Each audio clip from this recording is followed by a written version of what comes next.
Back then, gold was already trading at or close to all-time highs in many currencies, like the Canadian dollar, like the Australian dollar, in many emerging market currencies, and also in euro terms. But everybody's just staring at the dollar price of gold, and now we are already also seeing that gold is trading in a solid uptrend in dollar terms.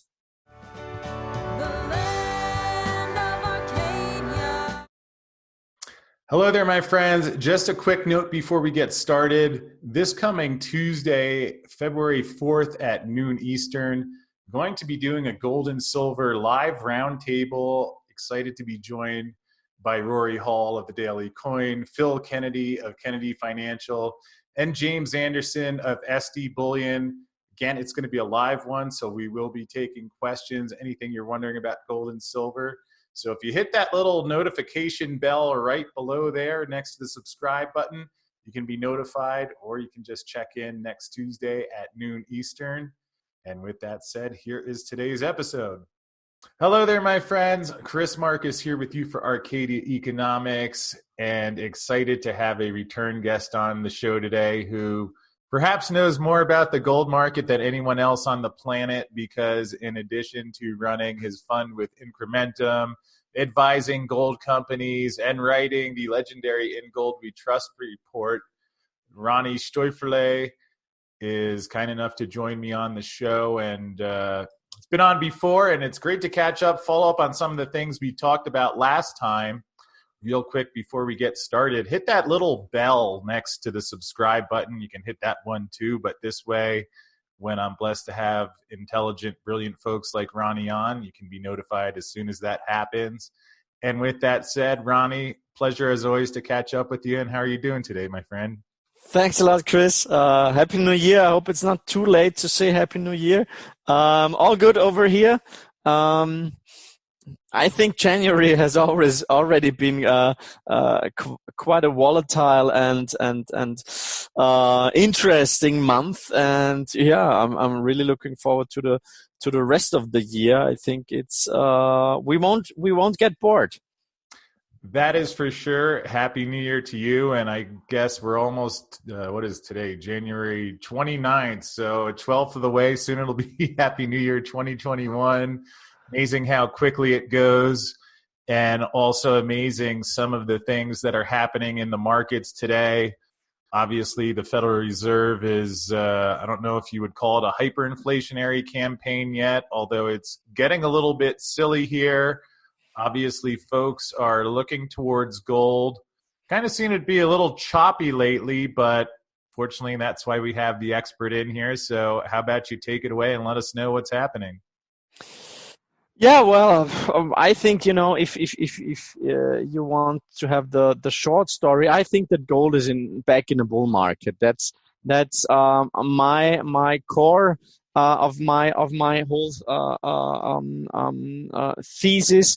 We wrote about that already last year in our In Gold We Trust report 2019, when we said that once we go above that massive resistance at 1360 to 1380, momentum will kick in, and then actually all hell will break loose in the gold markets, and we can easily go to 1600. So this call last year in spring 2019 was really accurate, and that was based on our analysis of gold in various currencies. So back then, gold was already trading at or close to all-time highs in many currencies, like the Canadian dollar, like the Australian dollar, in many emerging market currencies, and also in euro terms.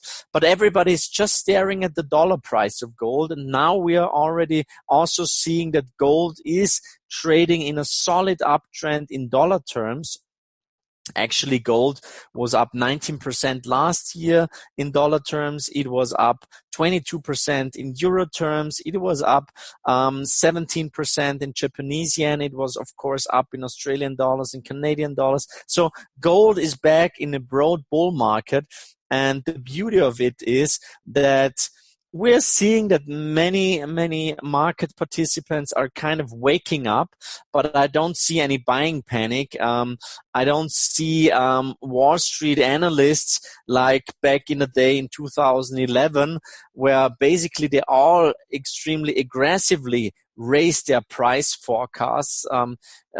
Back then when gold was trading at 1700, many of the big banks like JP Morgan, but also Goldman, they had like really high price targets around 2,500, even 3,000 US dollars. We're far away from that.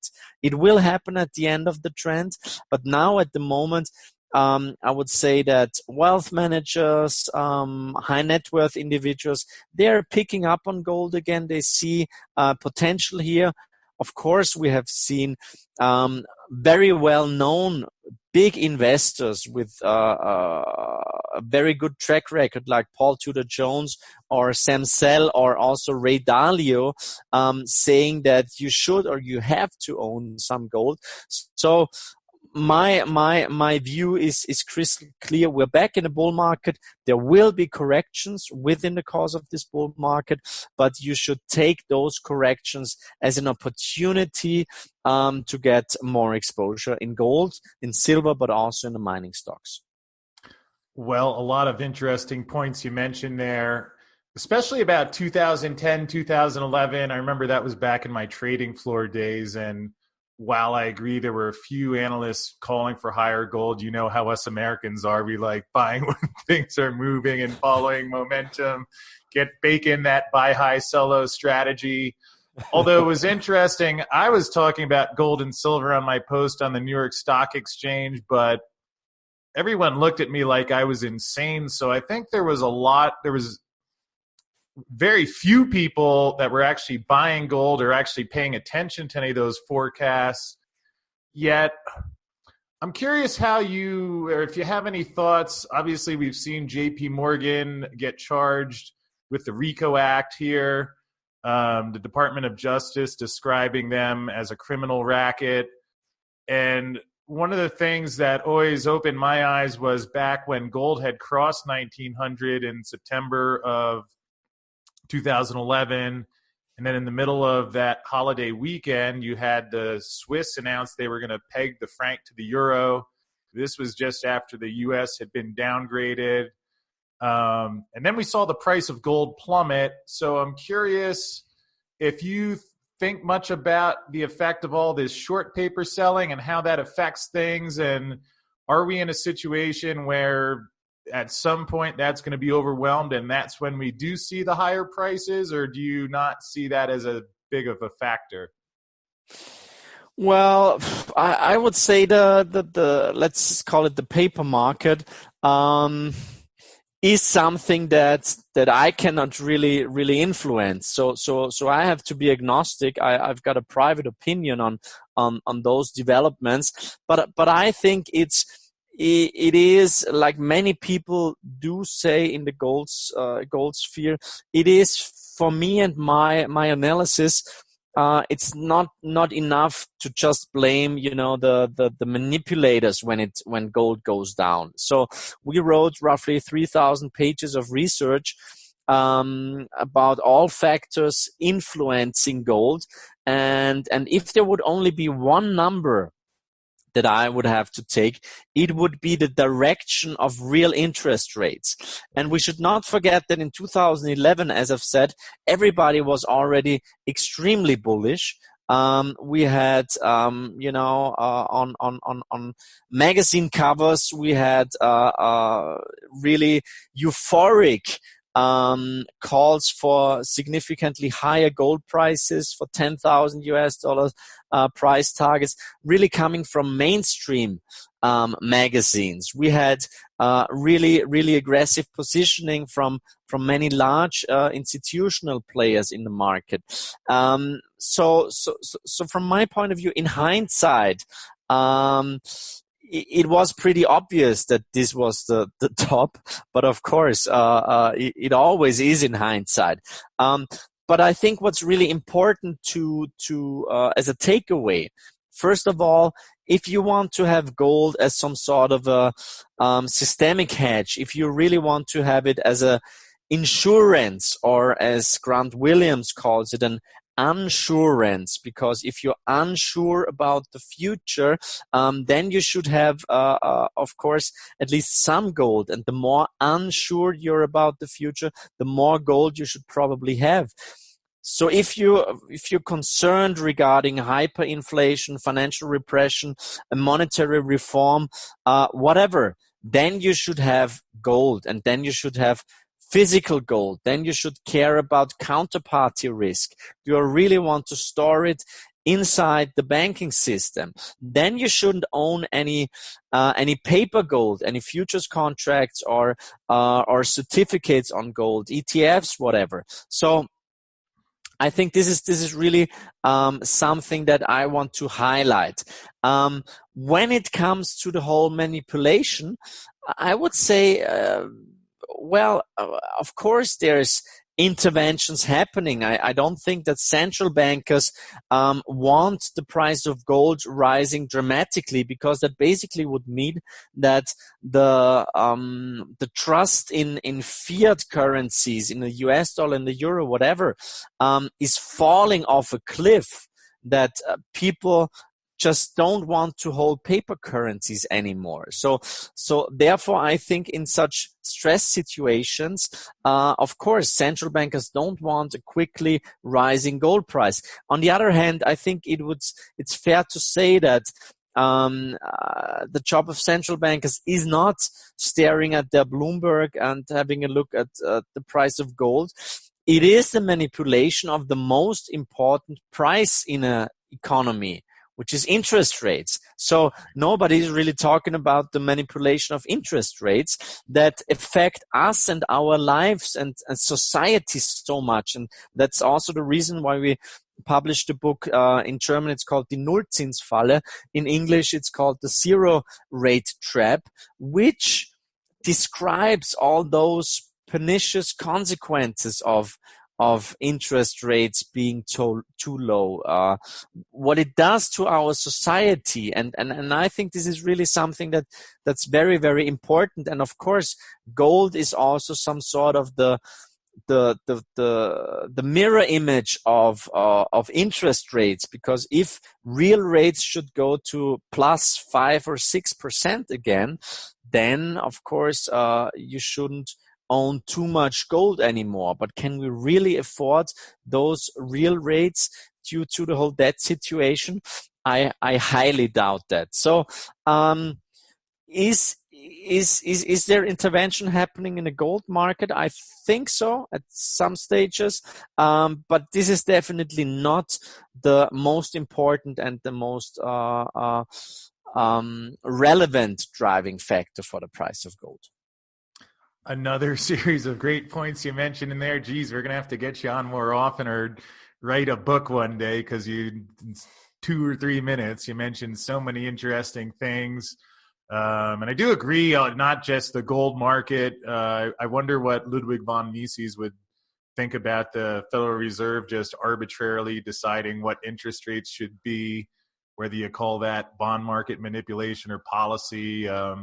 Yet you did mention that the central banks don't want people buying gold, although is interesting, and I'll bet you'd probably be more qualified to comment on this than just about anyone else. Continue to hear that the central banks, I believe last year, they bought the most gold since 1971. Any thoughts on that? And is that, you expect that to continue this year? Yeah, well, I think this is also something that we described in our last In Gold We Trust report, where we talked about the loss of trust and this crumbling trust that we're seeing in many areas of our lives. We're seeing it in the media, of course, where mainstream media is just losing trust. We're seeing it when it comes to politics. The gap between the right and the left, and whatever you want to call those different views, is getting bigger and bigger. It's getting more polarized, and at some point, I think we will also see a loss of trust in in fiat money and in central banks, because actually the distrust in central bankers is probably the biggest bubble that is out there. This belief that the Federal Reserve and the ECB has our back and that they will help us as soon as the S&P is down, not 10% or 20%, but 2 or 3% nowadays. Yeah. So I think at some point, really, the market will realize that the emperor has no clothes, and the fact that we are already talking about measures like MMT or QE for the people, stuff like that, which used to be wet dreams for some monetarists or Keynesian economists sitting in their ivory towers. I think this already shows quite a lot. It shows that this is basically, we're very close to the end game, and that we'll have to do much more dramatic measures in the next downturn. So I think that this huge amount of physical gold that central banks were buying, this shows you some loss of trust in the system, in the measures that were taken, and especially in the US dollar, because it's no coincidence that it's countries like China, like Russia, but also Kazakhstan, Turkey, that are buying huge amounts of physical gold nowadays. But it's also countries in Europe, like Romania, or like Poland or Hungary, buying gold. And they not only bought physical gold for their central banks, they also repatriated this gold, so they don't trust the counterparties sitting in London or in New York anymore. So I think this is a very, very strong sign that we've seen such a huge purchases by central banks recently, and I actually think this will continue in the next couple of years, because there's so much need for diversification and hedging of US dollar and treasury positions. That and this is also basically one of the cores of our In Gold We Trust reports, that we want to show, okay, gold isn't, it's not a religion, it's not the answer to everything, but it's a pretty good hedge if you expect a recession, if you expect higher inflation, if you expect a weak dollar, and if you expect bigger correction in equity markets. This is the job and the role of gold. It acts as an insurance and a hedge in those scenarios. Yeah, a lot of interesting points you mentioned there, and you touched on a couple of times how it's really a hedge against uncertainty or political risk, which I'm curious your opinion, especially you're in Austria, where in the U.S. here, the politics, I'd say if you call it, sounds like an old angry married couple fighting and bickering all the time. That would be being generous. Because I don't think there's any company that anybody would invest in if it were run by the Democrats and the Republicans. I'm curious, and I know, but often around the world, even here in the U.S., people think everything is normal and okay. Has that perception of the stability of the U.S. from a foreign perspective, do you feel like people are starting to notice that more?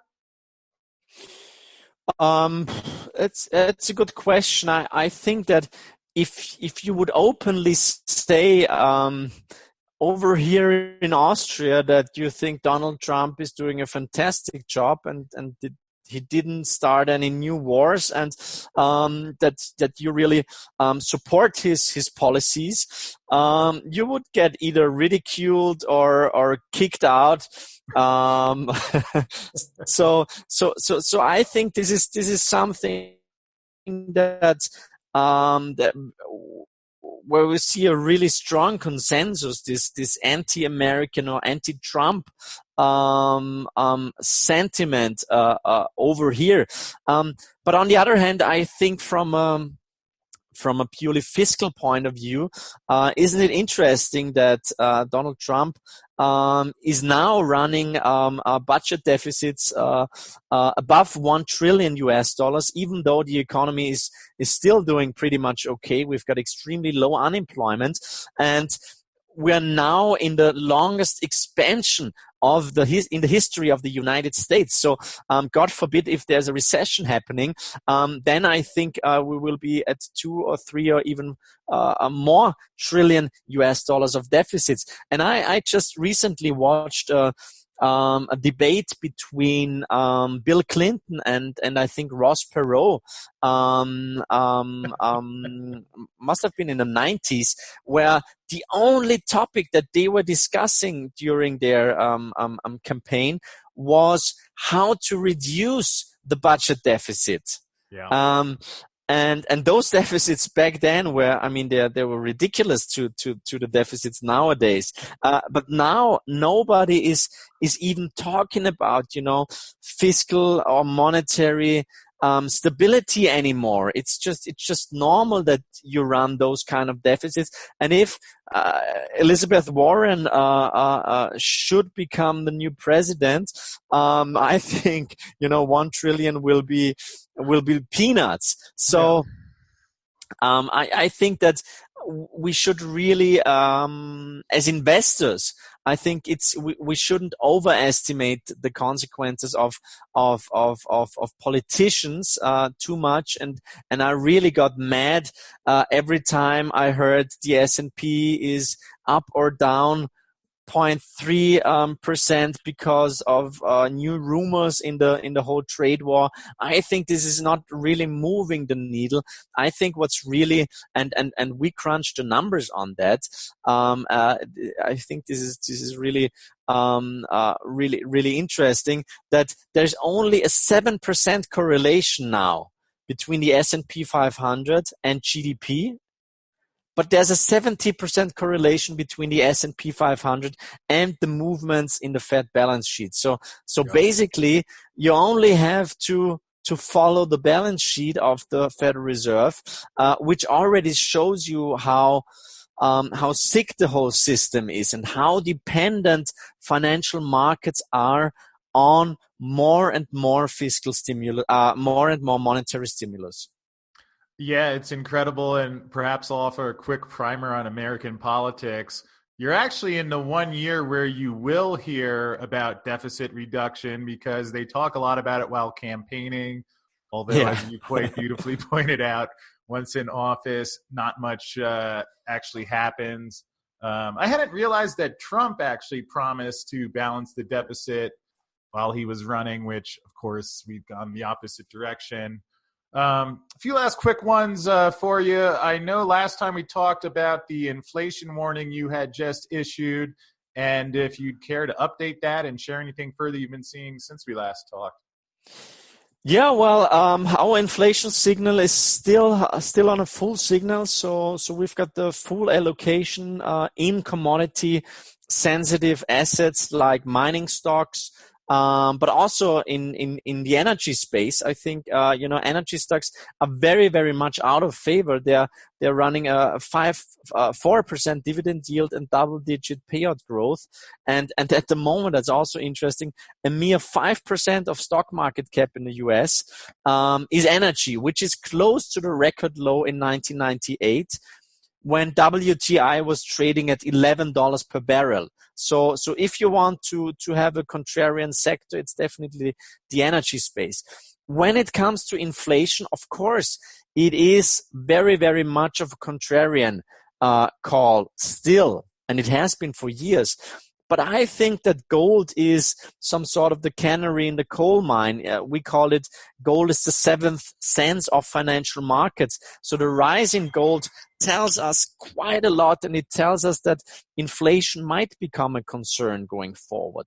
So actually, just some numbers from the United States. Food inflation has jumped to a 5-year high. Gasoline prices in many states are close to breaking above $3 per gallon. I think for the very first time in 6 years. So along with rising food costs. This is definitely a red flag for consumer discretionary stocks. So from my point of view, recession risks are still much bigger than the consensus sees. I think that inflation might reappear at some point, and I think the gold price is telling us that. And Chris, there's at the moment, I think, 13 trillion, so 13,000 billion of bonds with negative yields. What do you think is the biggest pain trade for those bonds? Of course, it is rising inflation. Yeah. And once inflation becomes a concern for financial market participants, and they will say, okay, shit, we need an inflation hedge now. Where will all this capital go to? Will it go to real estate, to equities, or perhaps will it go to gold mining stocks, perhaps Bitcoin? I think if inflation should really become a concern, this is the point when gold will really pick up momentum. Yeah, and apparently the central bankers are shopping at a different supermarket than I am over here in Denver. So, last one for you. I know that you're advising a couple gold companies as well. So, obviously, you've made preaching to the choir here about gold. Obviously, although you make some brilliant points today, and for folks who are into the mining space, your reputation speaks for itself. And certainly, I've been interested in a couple of these companies, knowing that you're an advisor, and if there's anything you'd like to share on them. Well, I'm very picky when it comes to accepting those advisory board roles, because the most important thing for me is my reputation, and that people trust my my business ethics and the way I communicate and the partners that I'm choosing. So there are two companies that I'm currently working with in the mining space, and I've turned down, I would say, 70 other offers. One of them is Tudor Gold. They are in the Golden Triangle in BC. They had tremendous drill results last year. Eric Sprott joined them as the second biggest investor. Walter Storm, an old friend of mine who co-financed Osisko, which became one of the biggest success stories in the last 2 decades in Canada. He is the largest shareholder of Tudor Gold, and we were able to hire Ken Conkin, who was working for Silver Standard and then for Pretium, who is one of the most renowned geologists out there. And last year we've had a tremendous drill season. Now we are preparing the new drill season. And Eric Sprott said recently he thinks that the Treaty Creek property could become a 15 to 20 million ounce deposit. We'll see. We're all excited about the drill results. We're excited about the new drill campaign. So it's definitely a great company. And a great team. The second company that I am a member of the advisory board is Affinity Metals, AFF, which is very, very early stage, but I know the team. They're extremely hardworking, good people. They are having one great project. It's a Regal property close to Revelstoke. It is based on their latest grab samples, they were just terrific, and everybody is waiting for the next drill results. As I've said, it's very early stage. It is a base metals project with some silver to a lesser degree. It's gold contained, but it is something that you should have on your watch list for 2020. But as I've said, it's very, very early stage. It's extremely tightly held. I would say that management knows basically 80 or 85% of the shareholders, and they all know that at current prices, it's just very cheap. So definitely something to follow, but it's not extremely liquid now, and it has a very, very small market cap. But yeah, we'll see where it goes. Well, I appreciate that. We're actually going to have someone from Affinity Gold on the show soon, probably early February, and perhaps I'll issue my disclaimer. We're not offering legal financial advice here. Although, again, I will just say that Ronnie's reputation speaks for itself. And perhaps in closing, Ronnie, for folks who would like more information about the companies, the Incrementum Fund, or the In Gold We Trust report, what's the best way to keep up on what you're doing? Yeah, thanks, Chris. As you know, we are writing this small report called In Gold We Trust. We try not to make new all-time highs in terms of the pages. So we try to write less than 300 pages this year, but we're already really, really excited. We started working on the report already a couple of weeks ago. It will be published on 27th of May. In German, in English, and in Mandarin. And besides that, we're having advisory board transcripts that we publish. We're having lots of research about Bitcoin, for example, something that we follow quite closely, and where we will also be launching a fund very soon. We are running 5 investment funds, most of them, I would say, in the real asset space, mostly commodities, gold, silver miners. We're doing wealth management for clients, mostly, I would say, in the German-speaking areas of Germany, Austria, Switzerland, Liechtenstein. And that's basically what we do. So we're still boutique, but it's fantastic working for this company nowadays. And I think that the tide has really turned, and that we'll have more support from markets in the next couple of years than we had in the last couple of years. I think you're quite right, and perhaps next time we talk, you can share the secrets of how you get all this done in a day. I know you got a lot of other projects. Maybe we could get you to balance the deficit here in the U.S. as well. Add that to your resume. But Ronnie, as always, sure is a pleasure catching up with you. Your knowledge is incredible, and also is just a pleasure hearing you talk. So thank you so much again for joining me. And we'll look forward to catching up again soon. Thank you very much, Chris. The next time, hopefully video. So I'll hope to have the new webcam then. And thank you very much. It's been a great pleasure as always. And take care. All righty. Thank you, sir. Thank you. So that is today's episode. I do thank you for spending some time with me and hope you enjoyed it. If so, go ahead and hit that subscribe button, and I'll see you again soon.